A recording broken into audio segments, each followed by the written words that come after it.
lucht moet trekken.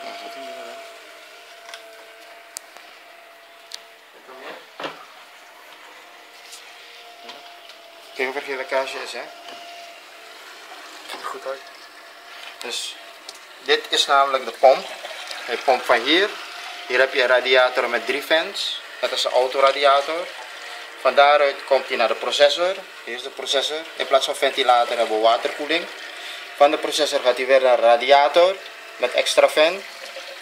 Van hieruit naar de videokaart. Ook de videokaart wordt nu gekoeld. Van de videokaart gaat hij terug naar nog een radiator hier. Hier wordt hij weer gekoeld door een fan. En van die radiator wordt hij teruggepompt naar die reservoir. Het is die koelantreservoir, die kan het vullen bij. Maar nu moeten we echt gaan ontluchten en ervoor zorgen.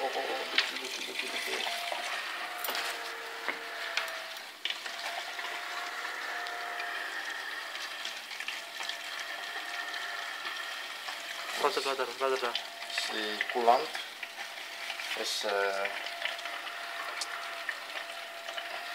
oké, die vortex is terug weer. Gaat wel weg. Ja. Dus nu zijn we eigenlijk aan het ontluchten. Stop het, anders wordt het te lang voor een